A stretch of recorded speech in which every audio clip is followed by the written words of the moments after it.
경축사 말씀드리기 전에 오늘 상을 5분을 드렸는데요.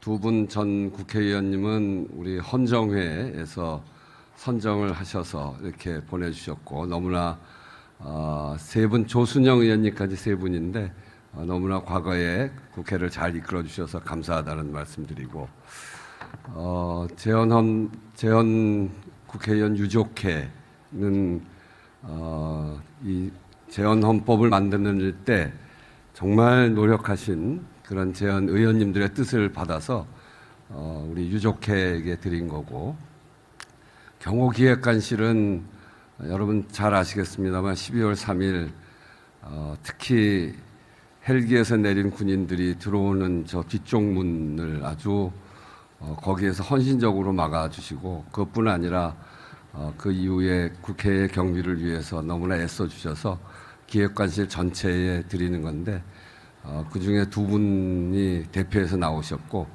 우리가 등치가 좋으신 분은 아주 격렬하게 계엄군하고 부닥쳤던 분이십니다. 크게 박수 한번 부탁드립니다.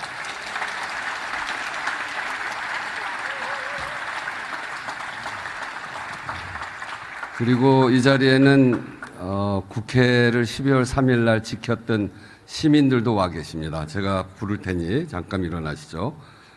김동현 선생님, 장갑차를 막은 시민입니다. 오정길 시민, 최희윤 시민, 이재정, 그리고 백영민, 다 국회 앞을 지켜주신 분들입니다.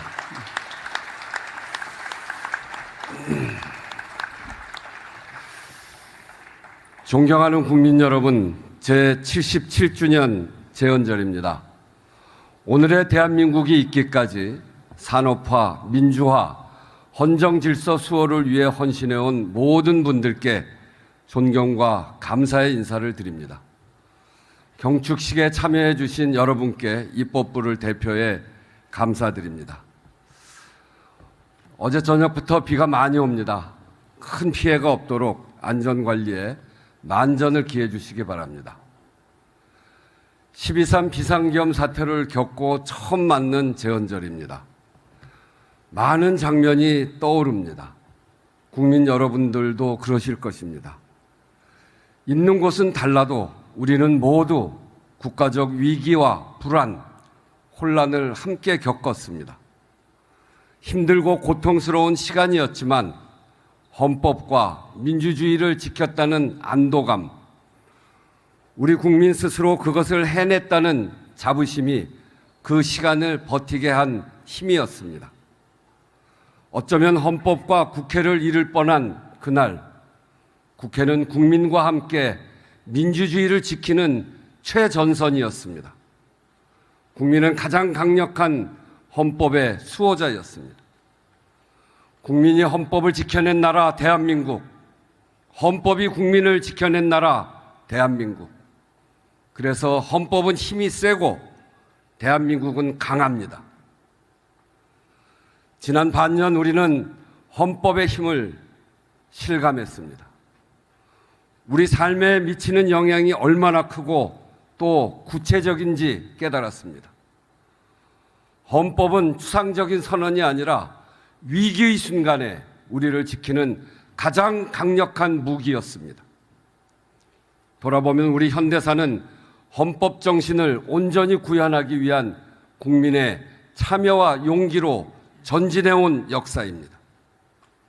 1960년 4.19에서 2024년 비상계엄 사태 극복까지 우리 국민은 권력자의 헌법 훼손에 저항하고 작동하지 않는 헌법에 의문을 제기하며 헌법 정신에 어긋나는 통치행위를 심판함으로써 민주공화국을 발전시켜 왔습니다. 그 치열한 여정이 헌법을 그저 조문이 아니라 권력이 국민을 위해 쓰이게끔 통제하고 시민을 보호하는 규범으로 국민들 마음속 깊숙이 자리 잡게 했습니다. 그날 밤 수많은 국민들이 혹시 모를 위험을 감수하고 국회 앞으로 모인 힘도 추운 겨울 광장을 지킨 힘도 바로 거기서 나왔습니다. 이렇게 헌법을 지키려는 우리 국민들의 의지에는 사실 오랜 뿌리가 있습니다. 사람이 곧 하늘이라고 한 우리 민주주의의 시작점 1894년 동학농민혁명, 민주적이고 평화적인 K집회의 시조 1898년 만민공동회, 우리에게 국민주권은 황제가 주권을 포기한 1910년 바로 그날부터 발생했다고 천명한 1917년의 대동단결 선언, 이런 역사가 이어져 1919년 마침내 세계에서 가장 먼저 민주공화제를 명시한 대한민국 임시정부의 임시헌장과 임시헌법이 탄생했습니다. 우리는 국민주권 정신으로 독립운동을 했고, 독립운동은 민주공화국을 건설하고자 했으며 헌법으로 민주주의를 발전시켜 왔습니다. 헌법을 만들고 헌법에 담긴 그 역사와 정신을 지키려는 우리 국민들의 강한 의지와 헌신적인 노력이 이어져 지난 겨울 세계를 놀라게 한 민주주의 회복력을 빛났습니다. 헌법은 우리에게 국민의 상식이고 국민이 지키고 발전시켜온 국민의 것입니다. 그래서 헌법은 힘이 셉니다. 이 자리를 빌어 저는 대한민국 민주주의의 기틀을 세운 재원 의원들께 특별한 감사와 존경의 마음을 바칩니다. 여러분, 재원 의원 유족회에 큰 박수 부탁드립니다.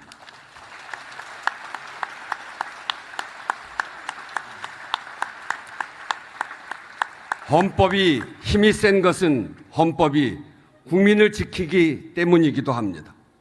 사망한 부모가 진 빚을 모른 채 재산을 상속한 자녀에게 부모의 빚을 갚도록 해온 민법 조항은 헌법이 규정한 개인의 행복 추구권과 재산권을 침해한다는 판단을 받았고 국회에서 개정되었습니다.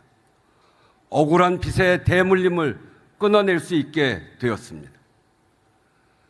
개인의 존엄과 양성평등을 규정한 헌법의 근거에 동성동본 금지 금혼제와 호주제가 폐지되었습니다. 법률혼으로 인정받지 못하던 20만 가구가 구제되었고 다양한 가족 형태를 지원하는 정책의 변화도 시작될 수 있었습니다. 헌법은 또 국가 경쟁력의 토대였습니다. 헌법의 사전 검열 금지 조항을 근거로 영화에 대한 사전 검열이 폐지되자 표현의 자유가 획기적으로 확대되면서 훌륭한 인재와 대형 자본이 한국 영화 산업에 몰려올 수 있었습니다. 오늘날 세계 속의 한류 문화를 만든 동력이 되었습니다. 이처럼 오늘의 대한민국은 헌법을 지키고 헌법이 국민들 삶 속에서 살아있게 하려는 의지가 모여 만들어졌습니다. 존경하는 국민 여러분, 이제 우리 헌법은 한 걸음 더 앞으로 나아가야 합니다. 더 튼튼한 민주주의, 더 나은 국민의 삶을 위하여 시대의 요구에 맞게 헌법을 정비해야 합니다. 재헌헌법 이후 9번의 개헌이 있었습니다. 특정인이 대통령이 되거나 임기를 연장하기 위하여 헌법을 고친 경우가 많았습니다. 일방적으로 추진하거나 국회가 해산된 상황에서였습니다. 4.19 혁명과 60 민주항쟁 이후 국민의 열망이 반영된 개헌도 있었지만 추진 과정을 국민과 함께하지는 못했습니다. 지금까지 국회, 정부, 국민이 함께 만든 개헌은 없었다는 뜻입니다. 이런 역사가 개헌을 당장 내 삶과는 관련이 없는 일로 여겨지게 했습니다. 30년 넘게 논의만 무성하고 번번이 성사에는 실패했던 경험은 개헌은 하기 어려운 일이라는 인식으로 굳어졌습니다. 기회가 있을 때 모든 것을 꺼내놓는 전면적이고 포괄적인 개헌 추진 방식이 이어졌습니다. 그러나 민주주의의 완성이 없듯이 헌법도 한 번의 개헌으로 완성될 수 없습니다. 변화하는 시대적 과제와 국민의 요구를 담아내며 끊임없이 발전시켜 나가야 합니다. 1987년 개헌 이후 38년은 우리나라가 선진국으로 비약적으로 발전을 이룬 시간입니다. 그러나 헌법은 그 엄청난 변화를 전혀 담아내지 못했습니다. 미래의 발전과 변화, 나아가야 할 길도 보여주지 않았습니다. 현행 헌법은 하나씩만 나와도 삼천리가 초만원이라는 구호가 국가 정책인 시대에 만들어졌습니다. 일상 속에 인터넷과 핸드폰도 없었고 자식 세대가 부모 세대보다 잘 살 수 있다고 여겨지던 시절입니다. 우리는 지금 그 시절의 헌법으로 오늘을 살고 미래와 싸우고 있습니다. 상상해 봅시다.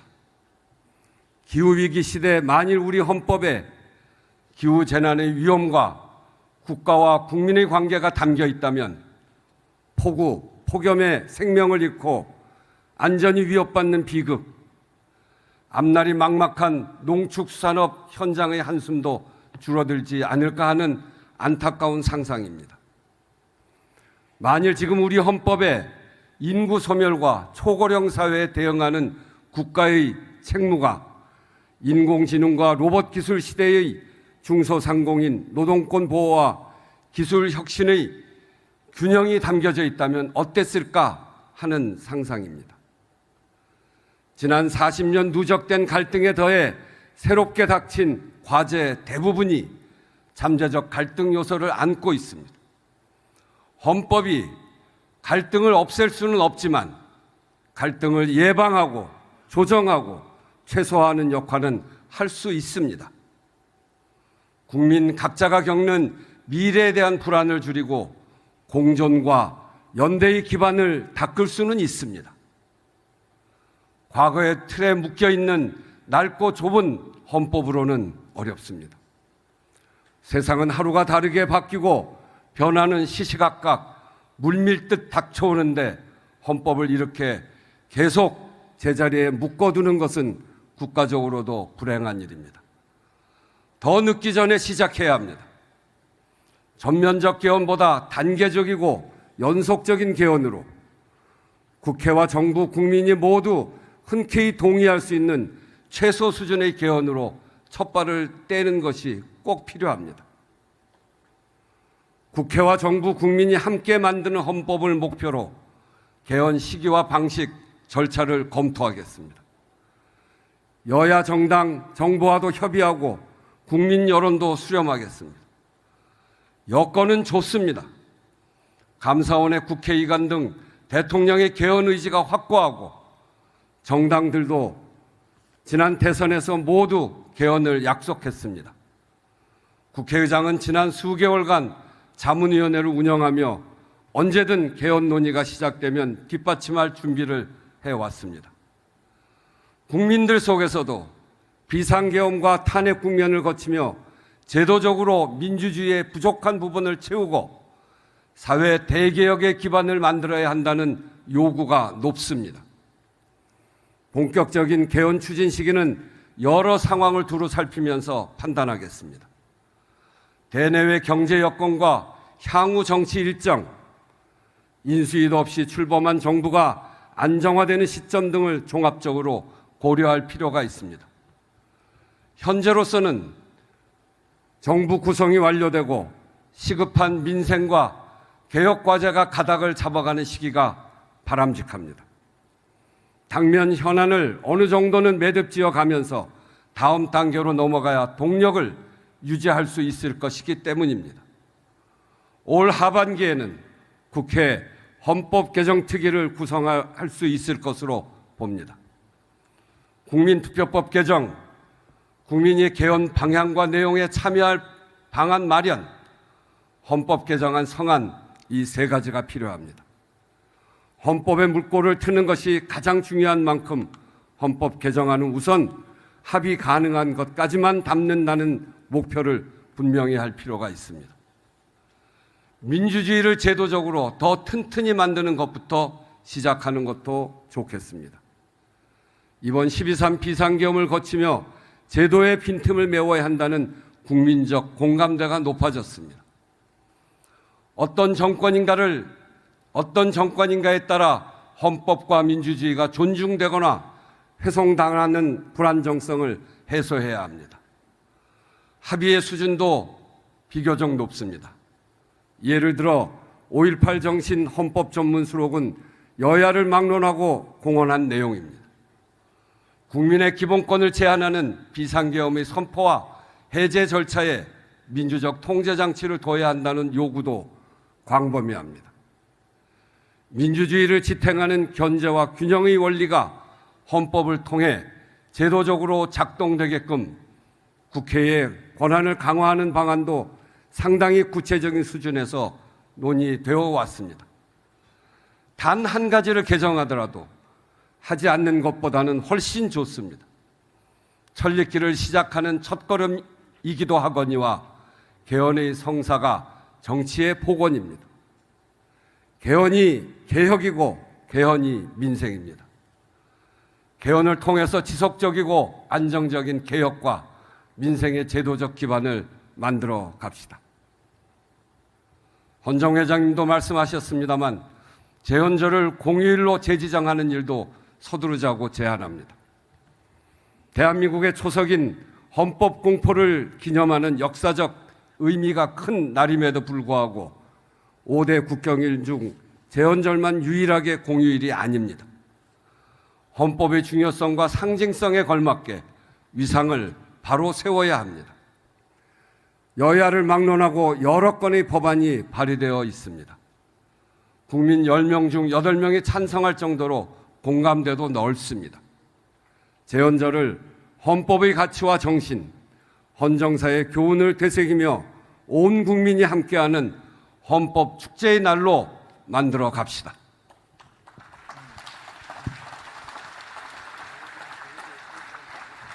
존경하는 국민 여러분, 오늘 국회가 가장 앞에서 국민을 지키고 민주주의를 더 단단하게 만들어 가겠다는 다짐을 새겨 국회 앞마당에 민주주의 상징석을 세웠습니다.